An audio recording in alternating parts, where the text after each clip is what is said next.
अस्सलाम वालेकुम वरहमतुल्लाहि वबरकातुहू। हीलिंग हिजामा क्लिनिक से मैं डॉक्टर अस्मा महमूद और आज हम देखेंगे कि एक दिन में कितनी चीनी खानी चाहिए।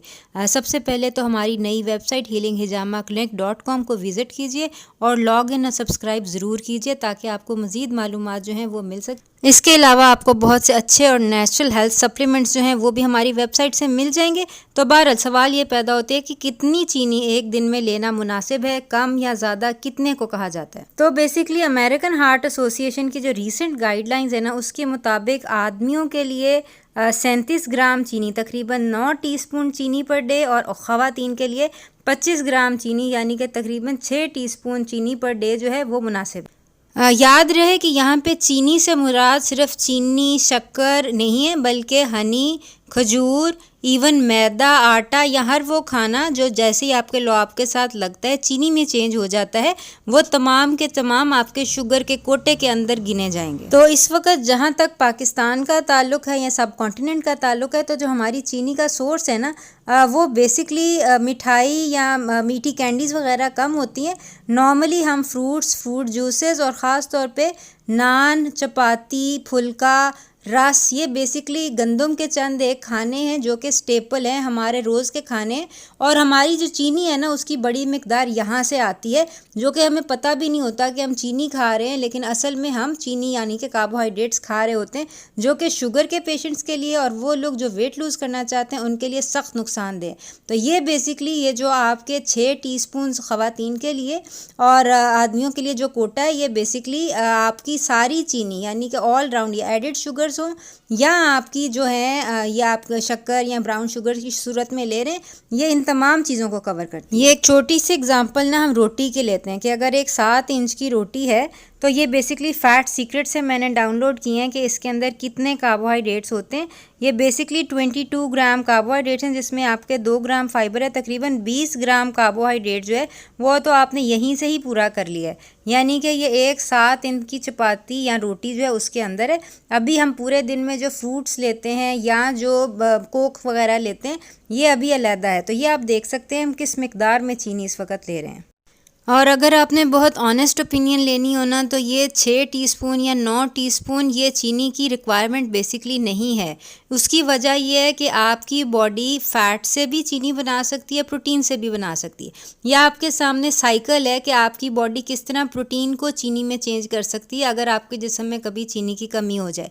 और ये आपके सामने बेसिकली एक चार्ट है कि जिसके अंदर ये आपको पता चलता है कि आपकी बॉडी फ़ैट को भी चीनी में चेंज कर सकती है अगर किसी दिन आपको आपकी शुगर लो हो जाए या आपको चीनी की ज़रूरत हो। तो बेसिकली आपकी बॉडी फ़ैट की या प्रोटीन की मौजूदगी में चीनी खुद बना सकती है। It is not an essential nutrient कि आप चीनी खाएं ही खाएं, ठीक है ना। चीनियों की मुख्तलिफ़ किस्में हैं, कुछ इंसुलिन को कम रेज़ करती हैं, ज़्यादा रेज़ करती हैं, लेकिन बहरहाल चीनी की रिक्वायरमेंट आपकी बिल्कुल बॉडी के अंदर नहीं होती है।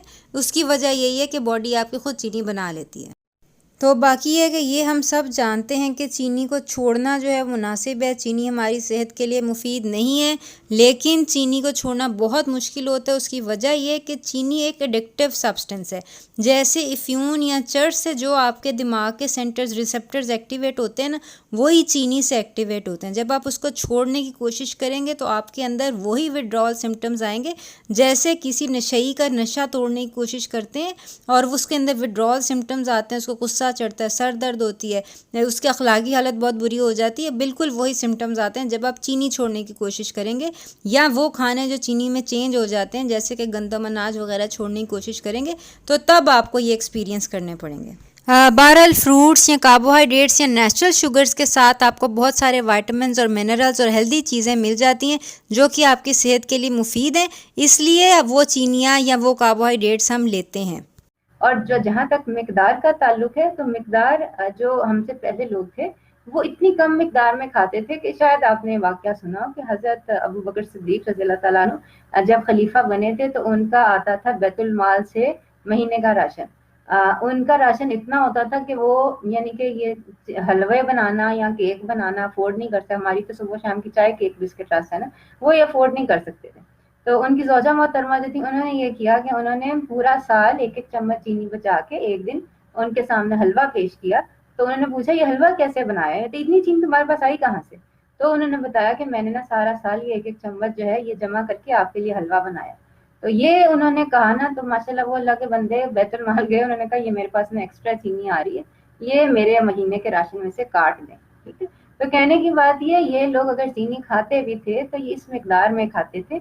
इस मिकदार में आज तक इंसानों ने चीनी नहीं खाई, कि एक तो चीनी यानी कि हम चम्मच के एक बिस्किट की शक्ल में खाते हैं, दूसरा जो हम अनाज खा रहे हैं गंदम, वो भी सरासर चीनी है, इनफैक्ट डबल चीनी है। इस बात के ऊपर भी हम बात पहले कर चुकी हैं। तो बहरहाल लुब्बे लुबाब ये है कि जो हिडन शुगर्स हैं या एडेड शुगर्स हैं जो कि खानों में ऐड होती हैं, जो कि फितरती तौर पर जैसे फ्रूट्स या वेजिटेबल्स में शुगर्स मौजूद हैं, वो तो अच्छी हैं क्योंकि उसके साथ आपको बहुत सारे विटामिन्स और कार्बोहाइड्रेट्स के अलावा एंटीऑक्सीडेंट्स भी मिल जाते हैं। लेकिन ये जो एडेड शुगर्स या हिडन शुगर्स हैं, ये सेहत के लिए सख्त नुकसानदेह हैं। तो बेसिकली इनको ना लें तो बीमारियों से बचे रहेंगे इंशाल्लाह। तो इंशाल्लाह आइंदा मुलाकात होती है। अपना ख्याल रखिएगा। अस्सलाम वालेकुम व रहमतुल्लाहि व बरकातहू।